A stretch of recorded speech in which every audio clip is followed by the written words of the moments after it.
15 contractors na may pinakamaraming flood control projects tinukoy ni Pangulong Ferdinand Marcos Jr. Website kung saan maaaring magsumbong ang publiko ukol sa flood control projects inilunsad ng Pangulo.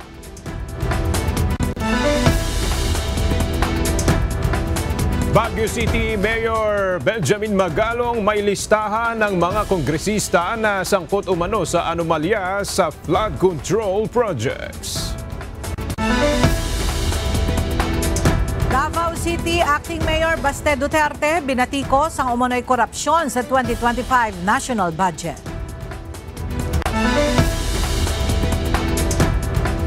Mga barko ng China na humabol sa barko ng Pilipinas sa Baho de Masinloc nagkabanggaan. Pangulong Ferdinand Marcos Jr. iginiit na hindi iaatras ang mga barko ng Pilipinas.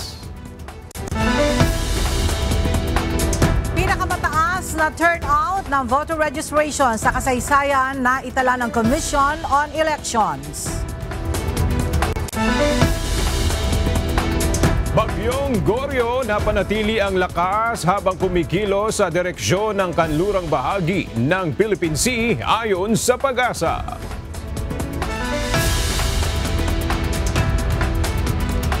Magandang tanghali mga kasangbahay. Ngayon po ay araw ng Lunes, August 11, 2025. Tayo po ay sabayang napapakinggan sa Radyo La Verdad 1350 ang UNTV Radio. At una sa mga balita ngayong tanghali. Ipiniresinta ngayon ni Pangulong Ferdinand Marcos Jr. ang resulta ng inisyal nilang investigasyon ukol sa umano'y katiwalian sa flood control projects. Inilabas na rin ng Pangulo ang mga kontraktor na nakatanggap ng proyekto. Mula sa Malacanang, makibalita tayo kay Nel Maribuhok live. Nel, batay sa naging presentasyon ng Pangulo, may malinaw na bang mananagot sa alegasyon na may anomalya sa pagpapatupad ng flood control projects? Hindi ibig sabihin ay may malinaw ng pananagutan ang mga pinangalanan ng mga contractors ng flood control projects. Inisyal pa lamang itong inilabas na resulta ng investigasyon na para kay Pangulong Marcos ay mahalaga at dapat nang mapagtuunan ng pansin. Sa presentasyon ng Pangulo kanina, inilabas niya ang pangalan ng 15 contractor na may pinakamaraming flood control projects mula noong July 2022. 5 sa 15 contractors sa may proyekto sa iba't ibang panig ng bansa. 5 of these 15 contracts have projects in almost all regions nationwide. Ang justification sa pagpili ng kontratista ay para sasabihin, pagbigyan naman natin yung local. Di ba? Para naman yung mga maliliit na contractor, may trabaho naman sila. Mas mabilis kasi kung local. Kausap mo yung tao eh. Again, my experience as governor is that as much as possible, we try to do it by local.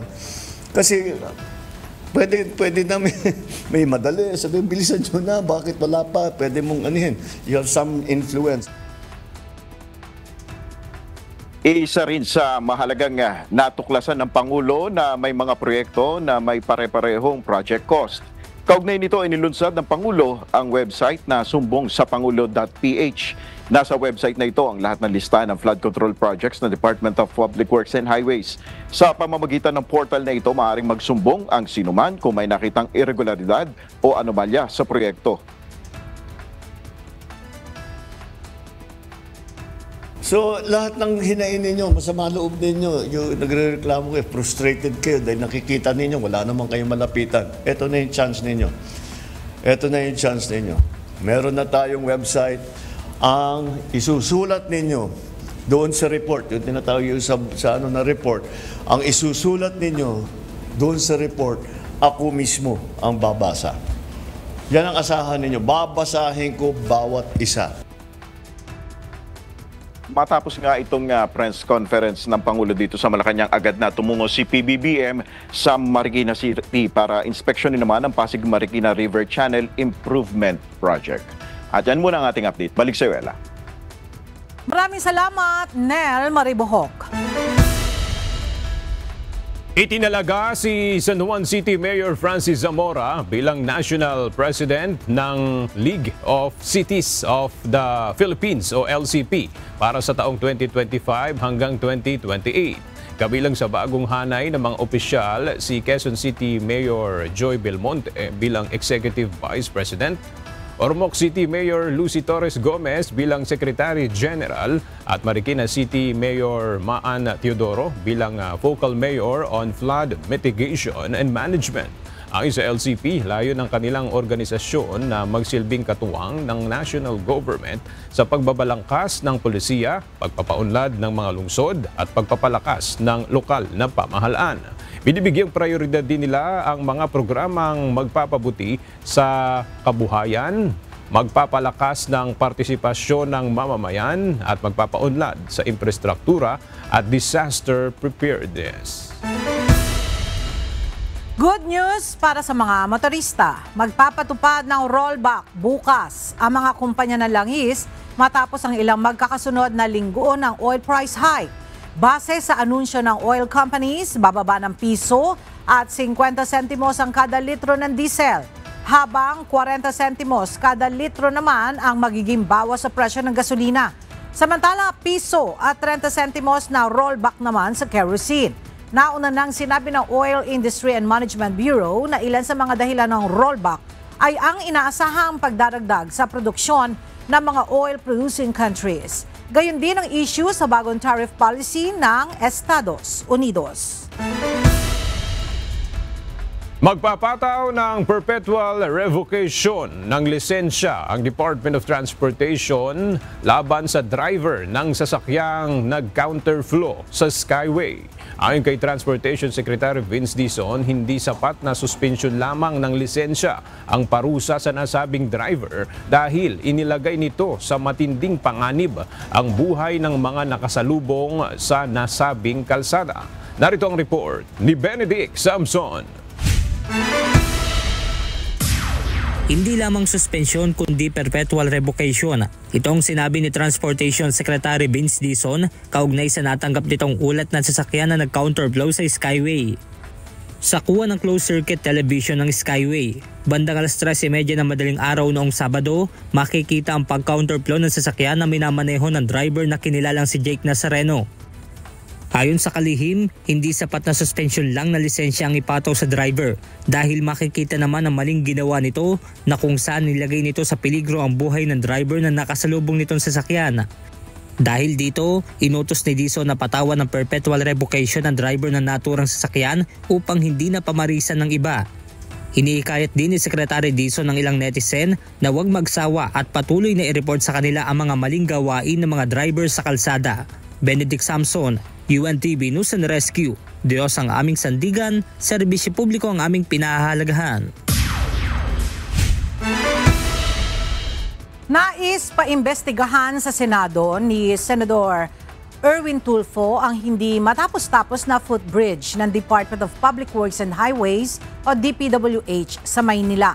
Umaabot sa nasa 280 million pesos ang presyo umano ng Pasig River Esplanade Footbridge na pinondohan noong pang 2019 batay sa dokumentong nakuha ng mambabata sa DPWH.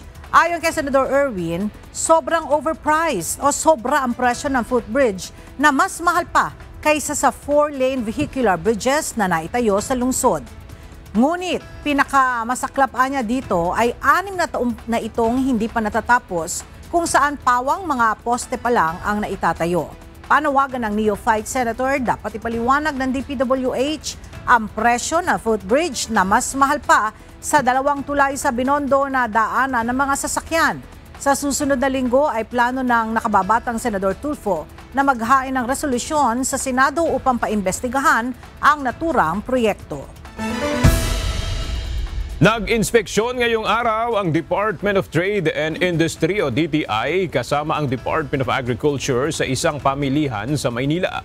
Ilan sa mga basic commodities ang bumaba ang presyo habang tumaas naman ang ibang produkto. Mula sa Kita Market sa Maynila, may report si Ivan Alvarez live.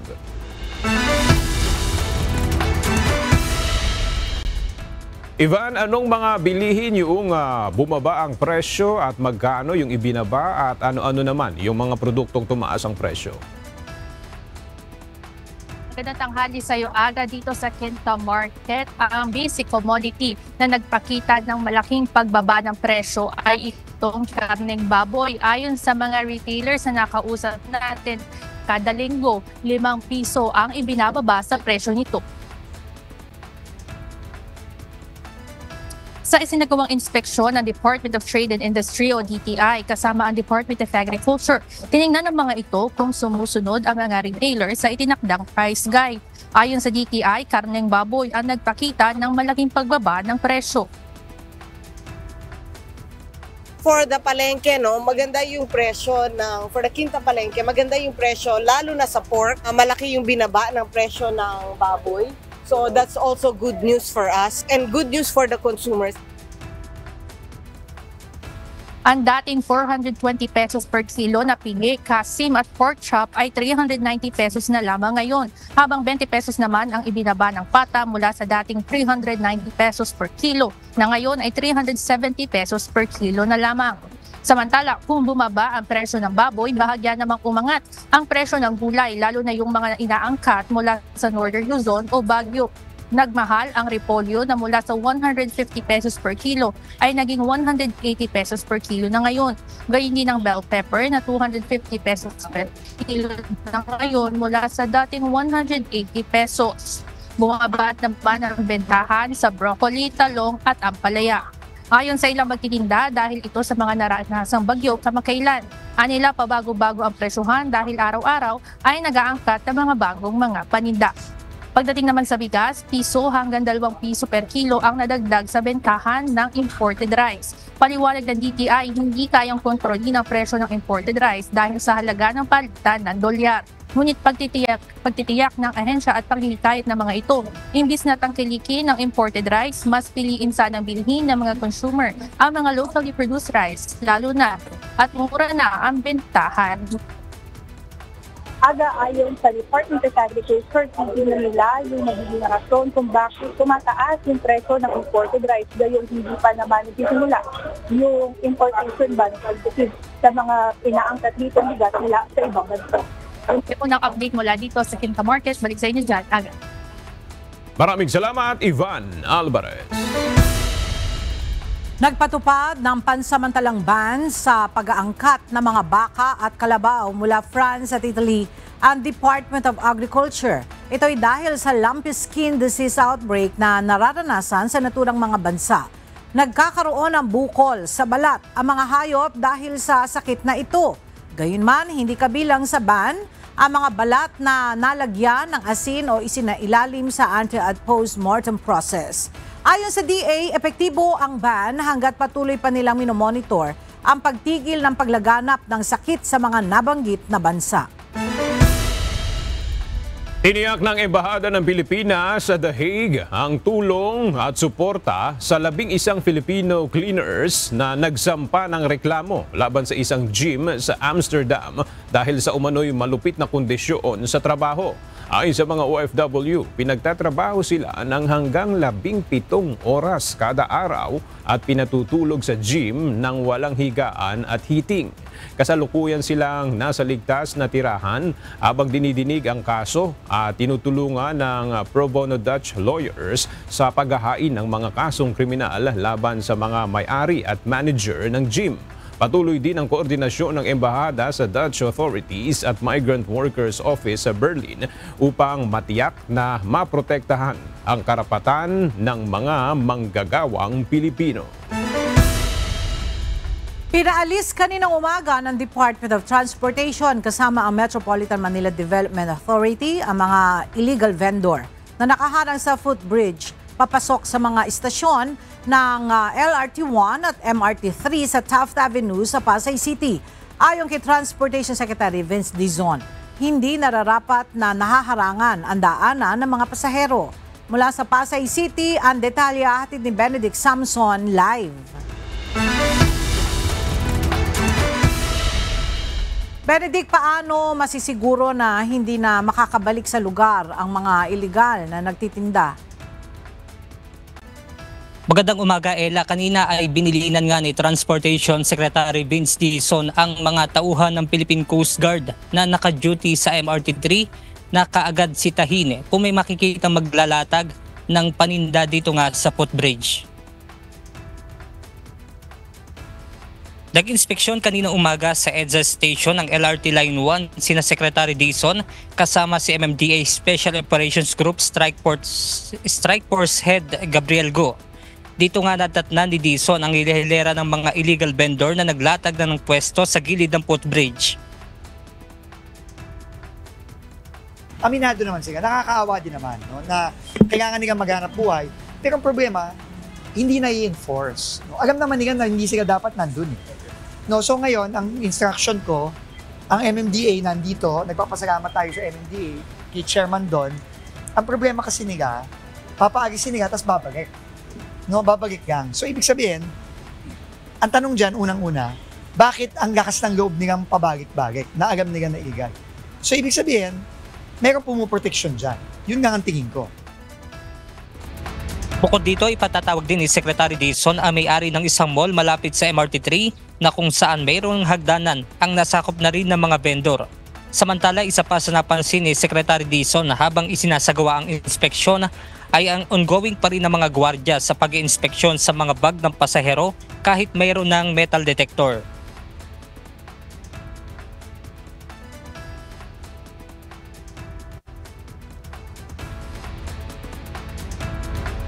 Tinanggal nga natin yung x-ray, yung mga gwardya naman ng LRT1, binubuksan isa-isa yung mga hindi na dapat, kaya nga may metal detector na tayo. Diba? So, ang gusto ko lang, kung ano yung ginagawa sa MRT3, consistent yung implementation. So, I'm asking LRMC to go to MRT3, which is right beside you, and see what they're doing and follow what they're doing. We cannot have different executions sa mga linya. Kaya nagkakapiga-piga dun. Plano rin ng DOTR na makipag-usap sa Light Rail Manila Corporation at Commission on Audit para mapabilis ang pila lalo na ng mga estudyante, senior citizen at person with disability na mag-a-avail ng 50% na discount. Sa mga istasyon kasi ay kailangan pa nila mag-fill out sa papel na kung kaya't saan tumatagal ang pila ng mga ito. Kanina rin ay nakipagpulong si Secretary Dizon sa nangangasiwa nitong BIP para naman maresolba na itong mga issues sa VIP cards. At yan muna ang ating update mula rito sa Pasay City. Balik sa iyan, Ella. Maraming salamat, Benedict Samson. Nagpang-abot ang dalawang barko ng China matapos na subukan ng mga itong itaboy ang mga sasakyang pandagat ng Pilipinas sa Baho de Masinloc kamakailan. Batay sa pahayag ni Commodore J. Tariela ng Philippine Coast Guard, namamahagi ng supply ang PCG sa mga mangingisda sa lugar nang magsagawa ng marahas na pagkilos ang isang barko ng China. Habang mabilis na umuusad ay hinabol ng Chinese Coast Guard ang BRP Suluan ng PCG, ngunit nang haharangin na nito ang sasakyan ng Pilipinas ay tumama naman ito sa isang warship ng Chinese Navy. Nagtamo ng malaking pinsala ang barko ng Chinese Coast Guard dahilan para hindi na ito magamit pa. Sa kabila ng nangyari, agad na sumaklolo ang mga tauhan ng PCG upang tulungan at gamutin ang mga sugatang Chinese Coast Guard crew habang patuloy naman ang operasyon ng pamamahagi ng supply sa mga mangingisdaang Pilipino. Sa kaugnay na balita, patuloy ang magiging presensya at pagdepensa ng pamahalaan sa sovereign rights ng Pilipinas sa West Philippine Sea. Ito ang iginiit ni Pangulong Ferdinand Marcos Jr. kasunod ng panibagong insidente ng harassment ng Chinese vessel sa Baho de Masinloc. Ayon sa Pangulo, hindi titigil ang gobyerno sa trabaho nito na protektahan ang karapatan ng bansa sa West Philippine Sea. Giit ni PBBM, hindi aatras ng pamahalaang Pilipinas sa mga barko nito sa Baho de Masinloc sa gitna ng delikadong aksyon ng Beijing. Sinong Pinoy na gusto magkagera? Sino? Kahit maghanap ka para sa akin, kahit isa. Kahit yung sundalo, kahit yung Coast Guard, ayaw nila ng gulo. So, no, but at the same time, we have a duty to perform, and that is to defend the country. So no, we never back down. We always continue to do it.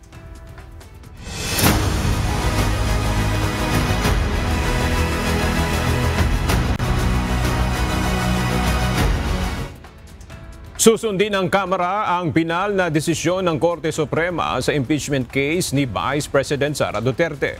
Ayon sa tagapagsalita ng House Prosecution Panel na si Attorney Antonio Bucoy, hindi magiging dahilan ng constitutional crisis ang Kamara. Ang detalye sa ulat ni Rosa Licos. Naghihintay pa ang House of Representatives kung kakatigan ba o hindi ang inihain itong motion for reconsideration sa Korte Suprema. Kasunod ito ng desisyong unconstitutional ang Articles of Impeachment na inihain ng Kamara sa Senado laban kay Vice President Sara Duterte. Pero pagtitiyak ng tagapagsalita ng House Prosecution Team, hindi ang Kamara ang magiging dahilan ng constitutional crisis. Ibig sabihin, anuman ang final ruling ng Korte Suprema sa impeachment ni VP Sara, susundin ito ng Kamara. Kami po, kung hindi kami kakatigan, sasabihin ng Supreme Court, hindi, tama kami. Hindi ko namin susuwayin yan. Susundin namin yan. The House will not cause the constitutional crisis. The catalyst for the constitutional crisis will never be caused by the House. Gayunman, sakaling manatili ang desisyon ng Korte Suprema, ipinunto ng abogado na mahihirapan na ang proseso ng initiation o pagsisimula ng impeachment sa House of Representatives. Ito ay dahil sa mga idinagdag na hakbang sa proseso ng impeachment ng Supreme Court. Kung sakali namang ikonsidera ng Korte Suprema ang pagsusumamo ng Kamara, kinakailangang sundin ito ng Senado. Pero nagpahayag ng duda si Attorney Bucoy sa magiging aksyon ng Senado dahil saan niya'y dagdag na hakbang na kinakailangang magawa matapos i-archive ang Articles of Impeachment laban kay VP Sara. But with the archiving, may layer na naman. Dalawa. Una, kinakailangang may magmosyon sa mga senador to revive or to take it out of archive. The motion is not enough. Kinakailangan pagbotohan. Kung bumoto sila na hindi, to reject, saan na tayo pupulutin? Kangkungan? Anuman ang kahinatnan ng impeachment case, pagtitiyak ng Kamara, hindi ito titigil sa pagkamit ng pananagutan, lalo na sa usapin ng umano'y irregularidad sa paggamit ng confidential funds ni VP Sara. But in terms of transparency and accountability, sa pagkakaintindi ko ay hindi yan hihinto. Nauna nang iginiit ni Bicol Saro Party List Representative Terry Ridon na naniniwala itong maire-refile ang impeachment case laban kay VP Sara pagkatapos ng February 5, 2026. Rosa Licos, UNTV News and Rescue. Diyos ang aming sandigan, serbisyo publiko ang aming pinahahalagahan. Umaasa ang ilang senador na igagalang ng Senado ang final ruling ng Korte Suprema bilang tugon sa motion for reconsideration ng Kamara. Ito ay sa gitna ng duda ng ilan na magiging pahirapan ang pagbuhay sa Articles of Impeachment matapos itong i-archive ng Senado. Mula sa Senado may report si Asher Cadapan Jr. live. Asher, ano ang pinangahawakang dahilan ng mga senador kung bakit umaasa silang bubuhayin ulit ng mga senador ang impeachment? Ella, inaasahan ni or gagalangin ng mga senador ang final ruling ng Supreme Court kaugnay nga ng motion for reconsideration ng House of Representatives sa impeachment case laban kay Vice President Sara Duterte. Ito ang inaasahan ni Senador Panfilo Ping Lacson matapos kang i-archive ng Senado ang Articles of Impeachment at habang nakabinbin ang MR ng House sa Kamara or sa Supreme Court. Sa isang panayam kay Senador Ping Lacson, ipinunto nito na karamihan sa kanyang mga kasamahan sa Senado na bumoto para i-archive ang impeachment ay mismong nagsabing kailangang galangin ang desisyon ng kataas-taasang hukuman. Aniya, bagaman malaki ang posibilidad na mangyari, ay umaasa siyang irerespeto ng mga senador ang ruling ng Supreme Court at ang final ruling na tumutugon o rumeresolba ng motion for reconsideration. Dahil kung mananatili pa rin anya ang kanilang boto sa kabila ng sakaling mabaliktad ang SC ruling, igigiit niya ang kanilang explanation of vote na respetuhin at igalang ang ruling ng Korte Suprema. Sa isang panayam, sinabi rin ni House Prosecution Panel spokesperson Attorney Antonio Bucoy na ang constitutional crisis ay magsisimula sa panig ng Senado at hindi sa Kamara. Nangangamba rin nito na kung ire-reverse ng SC ang ruling nito ay baka maging pahirapan ang paglabas ng articles of impeachment sa archives ng Senado. Dudo naman si Senate Minority Leader Vicente Tito Soto III sa pahayag ni Bucoy. Aniya, karamihan sa mga kasamahan ni Senador Soto ay bumoto na i-archive dahil sa desisyon ng Supreme Court. Kaya kung baliktarin anya ng Korte Suprema ang desisyon nito, ay lohikal na at makatwiran lang na tugunan ng mga senador ang impeachment, o kung hindi ay nagsisinungaling sila na pinagdududahan niya na ganoon nga. Ella, patuloy pa rin nating hinihintay ang tugon ng iba pang mga senador kaugnay nito at inaasahan natin na magsasalita pa at magbibigay ng panayam ang ilan sa kanila ngayong araw. Yan ang latest dito sa Senado. Balik sa iyo, Ella. Maraming salamat, Asher Cadapan Jr. Patuloy na igigiit ang pananagutan sa umano'y maling paggamit ng confidential funds ni Vice President Sara Duterte. Ito ang commitment ng ilang House leaders matapos na i-archive ng Senado ang articles of impeachment laban sa Vice Presidente. Mula sa House of Representatives, makibalita tayo kay Rosalie Coz live.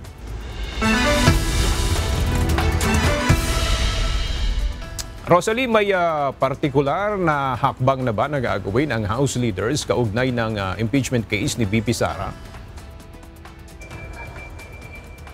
Aga umaasa sina House Deputy Speakers La Union Representative Paulo Ortega at Zambales Representative J. Kongkun na babaliktarin ng Korte Suprema ang impeachment ruling nito at bibigyang daan ang isang impeachment trial ni Vice President Sara Duterte. Pero kung mananatili ang desisyon ng Korte Suprema ay kinakailangang pag-usapan o talakayin ng House leaders kung paano ipopursue ang accountability sa Vice Presidente pagkatapos ng February 5, 2026.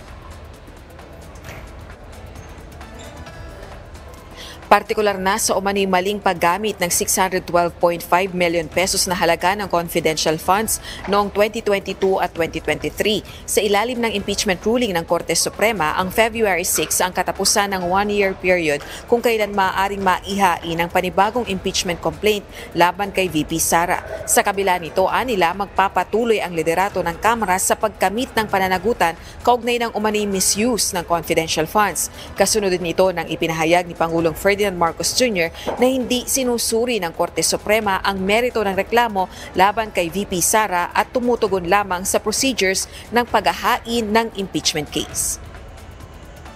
Yan muna ang latest live mula rito sa Kamala. Balik sa iyo, Aga.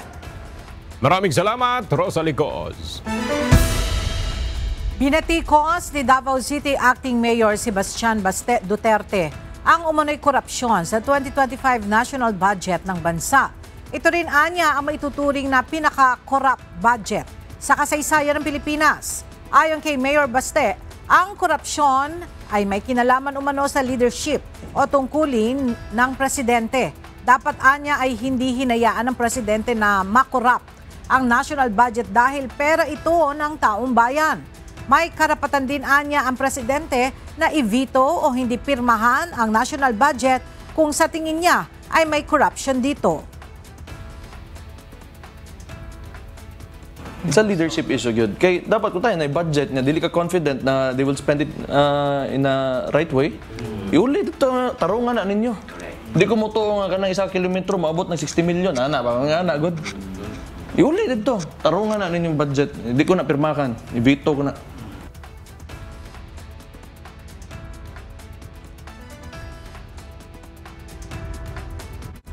Nitong nakaraang Abril, sinabi ni Mayor Baste na hindi umaasa ang Davao City sa pondo mula sa national government dahil kaya na anya ng lungsod na makasurvive kahit zero budget sila. Naitala ng Commission on Elections o COMELEC ang pinakamataas na bilang ng mga nagparehistro ng botante sa loob ng maikling panahon. Ayon sa komisyon, kapag naipagpaliban ang barangay at sangguniang kabataan elections, ay muli nilang bubuksan ang registration sa susunod na buwan. Mula sa Maynila, kumuha tayo ng update kay Dante Amento Live. Dante, sa kabuuan, ilan yung naitalang bilang ng mga nagparehistro mula August 1 hanggang August 10? Aga, batay sa ibinigay na datos sa atin ng Commission on Elections, so COMELEC 2.7 million. Pero subject for update pa daw ito aga, ibig sabihin maaari pang madagdagan ang bilang na yan.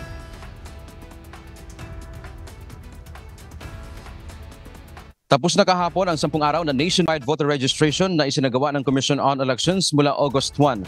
Ayon kay Chairman George Erwin Garcia, umaabot sa halos 2.8 million ang nagparehistro, halos triple ito aga sa kanilang target na 1 milyon. Dagdag pa ni Garcia, ito na ang pinakamataas na bilang sa kasaysayan ng halalan sa bansa sa loob ng maikling panahon. Nalagpasan pa nito ang voter registration noong nakaraang halalan na isinagawa ng mahigit 1 taon. Hindi po talaga namin mawari ano ang kadahilanan bakit gano'n na lang ang init ng ating mga kababayan, lalo ng mga kabataan, na makapagparehistro kahapon po. Sobra ang pumila, inabot ng gabi. Ang mga rehiyon na may pinakamaraming nagparehistro ay Regions 4A, 3, 5, National Capital Region o NCR at Region 7. Noong nakaraang August 9 ay mahigit 400,000 ang nagparehistro at kahapon naman aga ay mahigit sa kalahating milyon. Nagpasalamat ang COMELEC sa lahat na nakiisa at nagparehistro. Mahigit sa kalahati ng mga nagparehistro ay mga kabataan. Patunay ito na ang mga kabataan anya ay naninindigan para sa kinabukasan ng bayan. Noong nakaraang halalan, mahigit sa kalahati din ng mga bumoto ay mga kabataan. Aga, dahil nga sa ngayon ay wala pang tiyak kung pipirmahan ng Pangulong Ferdinand Marcos Jr. ang panukalang batas na magpapaliban sa barangay at SK elections. Pero ayon sa komisyon, kapag napuspon ang BSKE nitong taon na ito, ay bubuksan nila muli ang voter registration sa October nito o sa susunod na buwan sa 3rd week ng Oktubre. At inaasahan din natin na magpapatupad ng panibagong pamamaraan ng pagpaparehistro ang COMELEC, kabilang na dyan ang e-registration. Ibig sabihin, pwede ng online pero sa ngayon ay kinakraft pa ng COMELEC kung papaano ito gagawin. Yan ang ating update mula dito sa Maynila. Balik sa iyo, Aga. Maraming salamat, Dante Amento. Personal na nagpaabot ng pakikiramay si Philippine National Police Chief, Police General Nicolas Torre III sa pamilya ng pulis na nasawi sa engkwentro sa Dinagat Islands nitong August 7. Kahapon, binisita ni General Torre ang pamilya ni Patrolman Ferry Sedahaso na nakatalaga sa CIDG at nasawi matapos makipagbarilan sa hinihinalang gun trafficker. Maliban sa pag-abot ng tulong pinansyal sa pamilya, ginawaran din ni Torre ng posthumous award na medalya ng kadakilaan ang pulis bilang pagkilala sa kanyang kabayanihan at sakripisyo. Samantala, ginawaran naman ni Torre ng medalya ng kagalingan ng pulis na kasama sa operasyon na si Patrolman Leonel Estroso. Mahigpit na binabantayan ngayon ng Department of Health ang mga kaso ng leptospirosis sa bansa. Kaugnay nito, naka-alerto ang mga DOH hospital para sa mabilis na pagtugon sa nasabing sakit. Ang detalye sa report ni Jed Neresina. Nagbukas ang Department of Health ng leptospirosis fast lane sa piling DOH hospitals. Ito ay para sa mas mabilis na konsultasyon at gamutan ng mga nalubog sa baha. Ayon sa DOH, dito mangyayari ang assessment upang malaman kung kailangan i-admit sa ospital ang pasyente o hindi. Dito rin titingnan ang risk level ng pasyente para mabigyan ng reseta sa tamang paggamit ng doxycycline. Sa tala na inilabas ng ahensya, nasa 19 na ang DOH hospitals na kumpirmadong may leptospirosis fast lanes. Kabilang narito ang San Lorenzo Ruiz General Hospital, East Avenue Medical Center, Quirino Memorial Medical Center at Dr. Jose N. Rodriguez Memorial Hospital and Sanitarium. Bukas din ang nasabing fast lane sa Dr. Jose Fabella Memorial Hospital, Philippine Orthopedic Center, San Lazaro Hospital at Valenzuela Medical Center. Kasama rin sa kumpirmadong may leptospirosis fast lanes ang Tondo Medical Center, Las Piñas General Hospital and Satellite Trauma Center, Amang Rodriguez Memorial Medical Center at Rizal Medical Center, maging ang Jose R. Reyes Memorial Medical Center, National Children's Hospital, National Center for Mental Health at Lung Center of the Philippines. Mayroon ding leptospirosis fast lanes sa National Kidney and Transplant Institute, Philippine Children's Medical Center at Research Institute for Tropical Medicine. Kaugnay nito, umabot na sa 2,396 na kaso ng leptospirosis ang naitala ng Department of Health.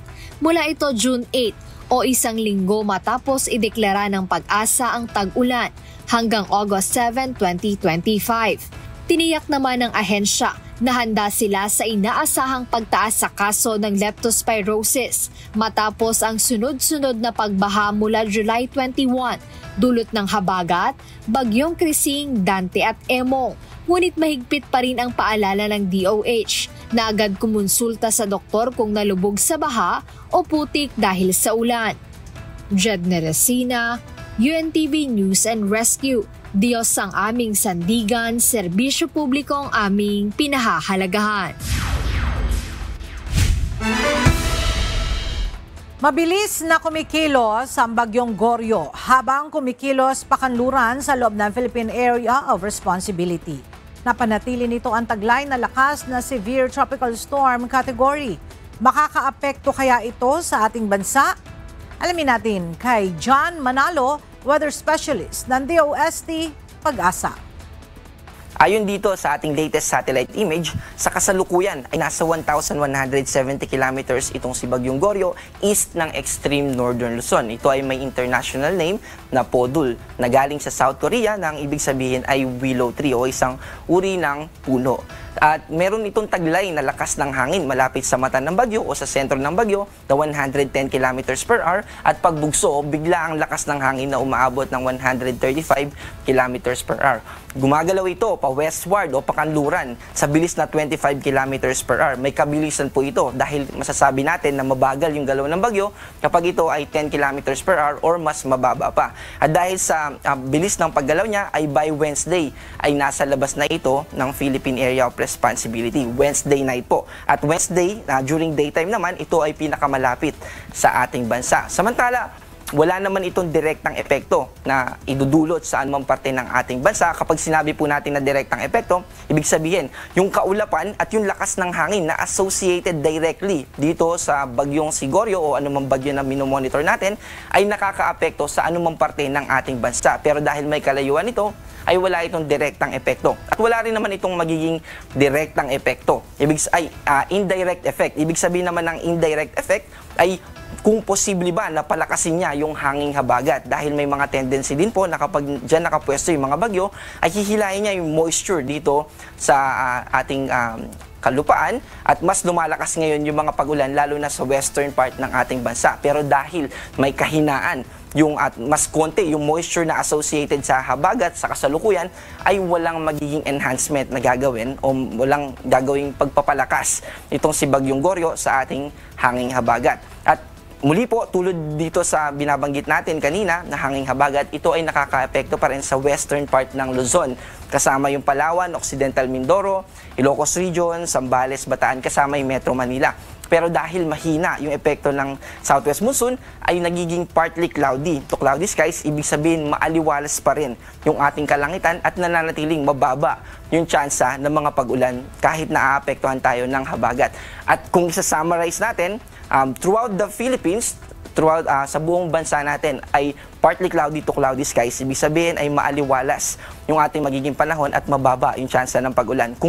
Kung sakali man naulan, ito ay dadalhin ng mga localized thunderstorm. Ito yung panandaliang pag-ulan lamang at ito ay tumatagal ng minuto hanggang 1 oras. Kapag umabot ng 2 hours, may katagalan na iyon. Ibig sabihin nun ay well-developed na yung mga kaulapan na nagdala ng ating yung na associated dun sa thunderstorm na iyon. Dito sa ating forecast track, para dito sa kay Bagyong Goryo, meron pa ring posibilidad na mas lumakas ito sa susunod na 12 hours from severe tropical storm to typhoon category. At nakikita natin na kapag hindi rin nag-develop ito sa isang typhoon ay mananatili siyang severe tropical storm hanggang sa maglandfall ito papunta sa Taiwan. And by Wednesday night, Wednesday ng 8 p.m. ay nasa labas na ito ng Philippine Area of Responsibility. Also, gusto rin natin i-emphasize itong cone of probability. Halimbawa, ito po yung linya sa gitna nitong shaded part. Ito yung gitna na ito yung ibig sabihin, dun pinaka, base sa ating weather model at sa ating tropical cyclone group dito sa Pag-asa, ito yung pinakamataas na tsansa na tatahakin ng bagyo. Pero itong upper bound and lower bound ay ito yung cone of probability na ibig sabihin, posible pa rin na mag-move dyan yung ating bagyo. At kapag mas nag-southward pa itong movement itong si Typhoon Goryo, hindi natin inaalis yung posibilidad na pwede itong direktang makaapekto dito sa extreme northern Luzon, partikular na dito sa Batanes. Kaya posible pa rin na magkaroon tayo ng signal number 1, pero dito lang sa Batanes.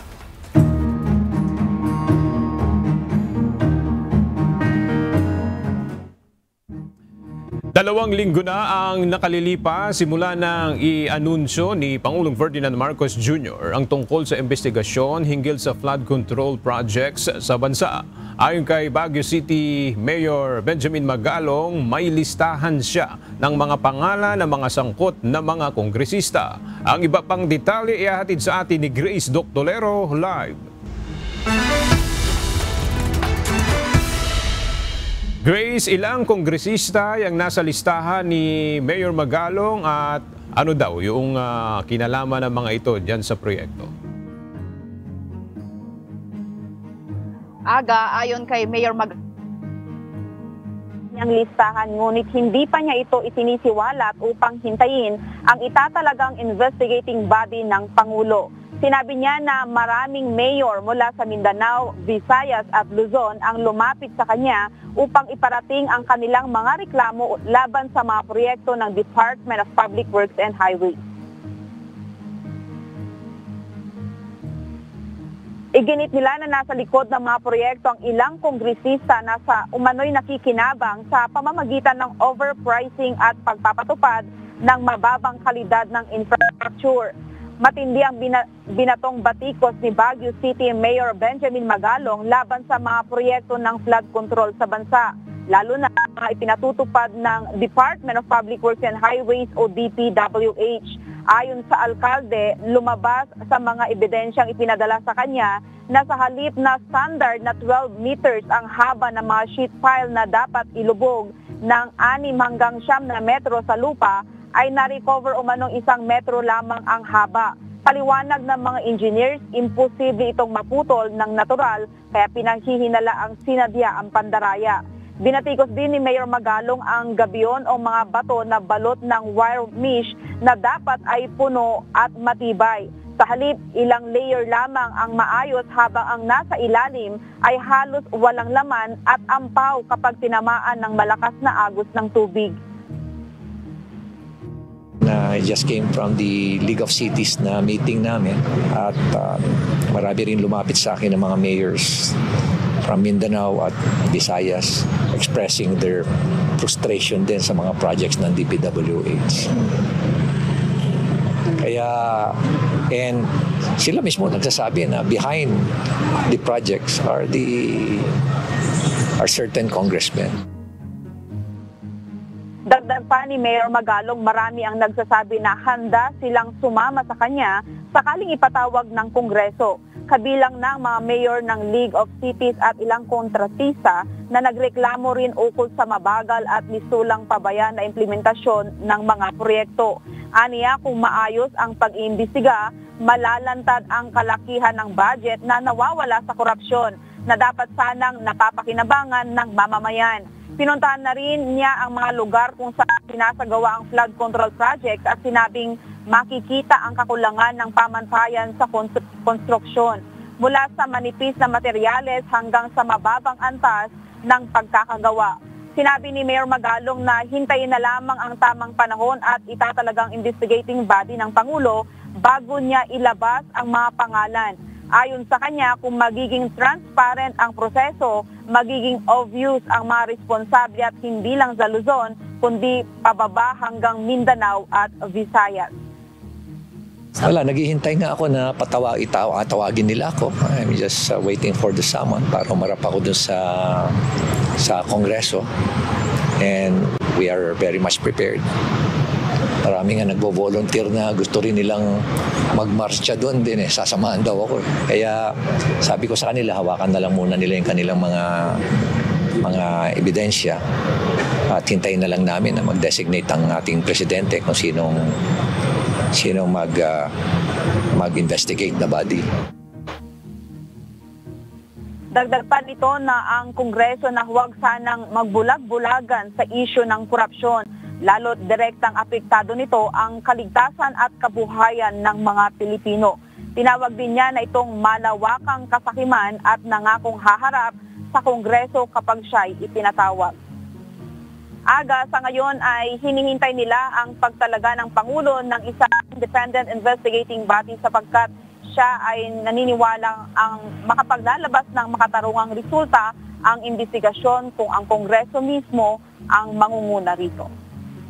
Yan mo ang balita mula dito sa Baguio City. Balik sa iyo, Aga. Maraming salamat, Grace Doctolero.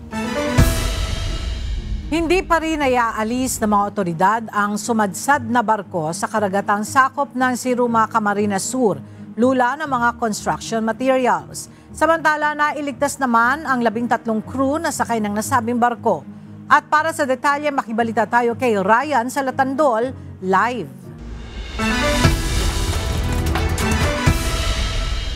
Ryan, may plano na ba ang mga otoridad kung ano ang gagawin sa sumadsad na barko?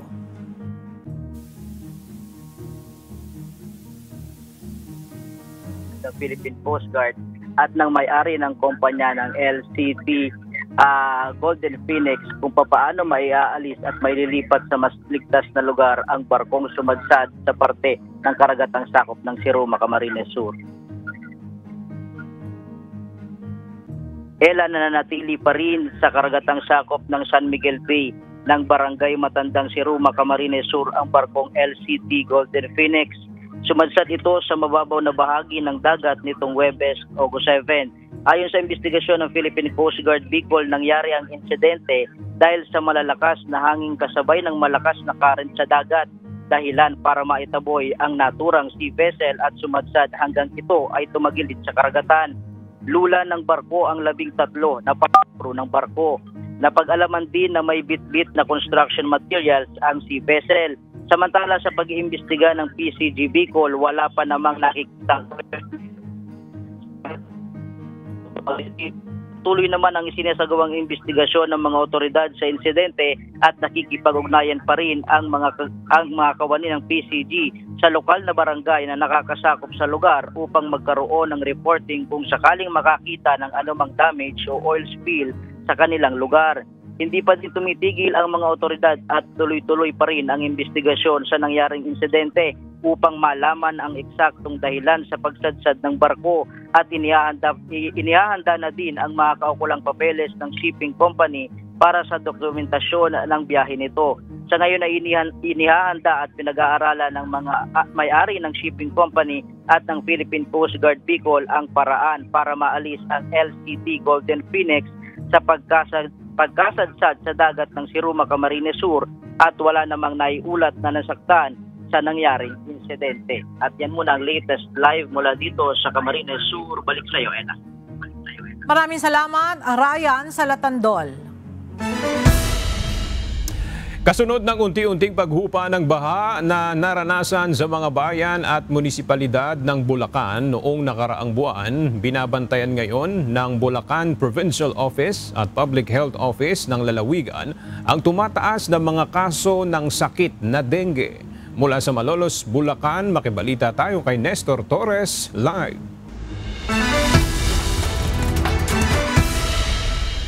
Nestor, ilan yung porsyento ng itinaas ng dengue cases ngayon dyan sa Bulacan? Magandang tanghali, Aga. Sa tala ng Bulacan Public Health Office, umabot na sa 244% ang itinaas ng dengue dito sa probinsya ng Bulacan at inaasahang tataas pa ito sa mga susunod pang mga araw.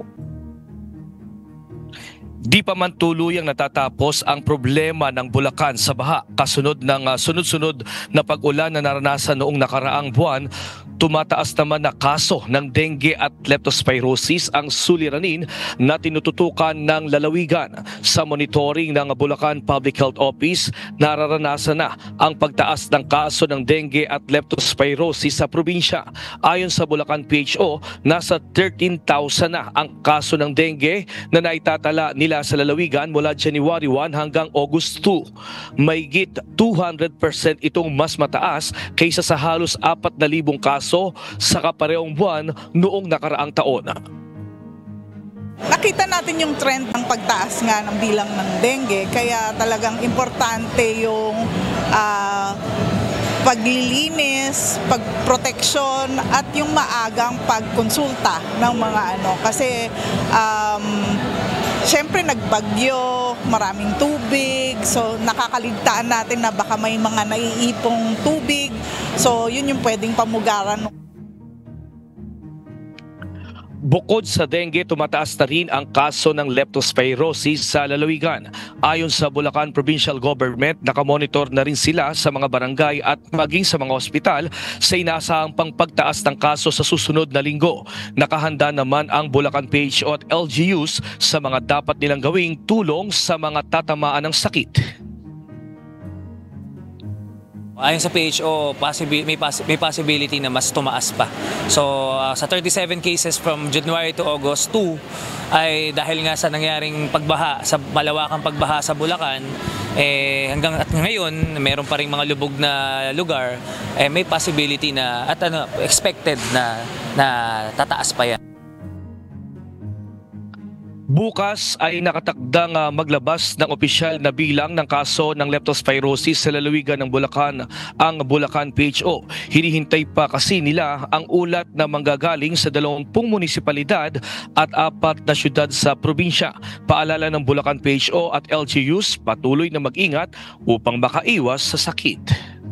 At yan muna ang ating latest live mula dito sa Bulacan. Balik sa iyo, Aga. Maraming salamat, Nestor Torres.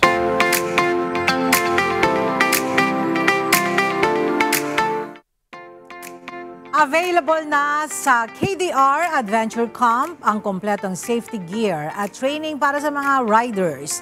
Layunin nito matiyak ang ligtas na biyahe habang pinalalawak ang kaalaman sa tamang pagmamaneho at epektibong pag-iwas sa mga aksidente.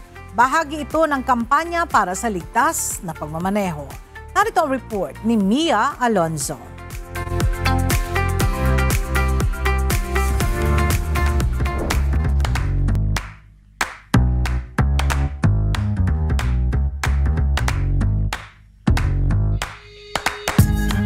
I-level up na ang inyong riding experience. Para sa mga motorista na hindi lang trip ang biyahe kundi prioridad din ang kaligtasan, at itinuturing ang pagmamaneho hindi lang bilang transportasyon kundi isang hobby at adventure.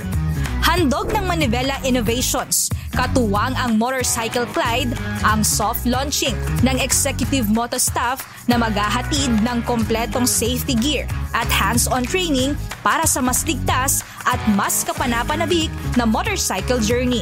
Nakita namin ang Manivela is sort of a venue para magkameron ng tulong sa lahat ng riders. So itong executive moto staff ay isa pa lang sa future partnership na binubuo ng Motorglide at ng KDR or Manibela Innovation Training Center sila na naka-design naman doon sa gusto ni Kuya Daniel na makatuto ng hindi basta mag-drive lang, kundi kung ano yung mga kailangan na matutunan ng isang motorist. At dito po sa KDRAC, meron tayong Moto Classic car na pwede sila makakuha ng mga magandang klase ng mga motor. At the same time, may chance sila na maturuan dito sa KDRAC.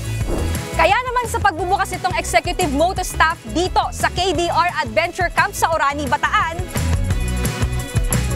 may pagkakataon na ang mga rider, maging ang mga aspiring rider na makabili ng mga dekalidad na mga proteksyon para sa kanilang kaligtasan sa kalsada. Ayon sa mga eksperto, malaking tulong ang paggamit ng safety gears upang mabawasan ang impact sa katawan, makapagligtas ng buhay at magbigay ng kumpiyansa sa rider na mas maging handa sa anumang sitwasyon.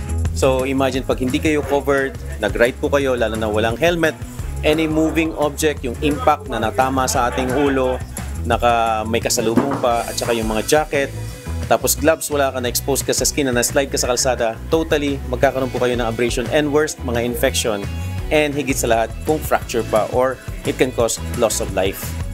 Ang KDR Adventure Camp ay hindi lang lugar para sa pamamasyal, kundi isa ring destinasyon para sa iba't ibang outdoor activities. Matatagpuan dito ang Adventure Bike Obstacle Course na dinisenyo para sa mga motorcycle enthusiasts na nais hasain ang kanilang riding skills. Mula sa kontrol at balanse hanggang sa pagiging confident sa bawat kanto at kurbada. Kaya kung handa ka ng i-level up ang iyong motorcycle journey mula sa helmet at protective gear hanggang sa iba pang kagamitan na nagtitiyak ng ligtas at komportableng pagmamaneho. Bumisita na sa Executive Moto Staff sa KDR Adventure Camp at kompletuhin na ang iyong motorcycle essentials. Mia Alonso, UNTV News and Rescue. Diyos ang aming sandigan, serbisyo publiko ang aming pinahahalagahan.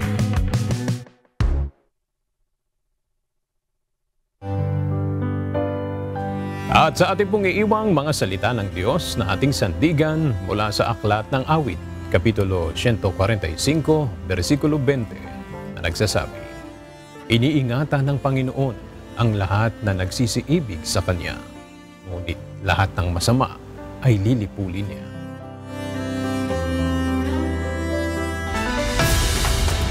At yan ang mga balitang aming tinutukan at inaksyonan. Dahil sa aming pagbabalita, una ang pagkalinga sa kapwa. UNTV CE News, may balita saan mang panig na ang daigdig. At dito sa UNTV, Diyos ang aming sandigan, serbisyo publiko ang aming pinahahalagahan. Magandang tanghali.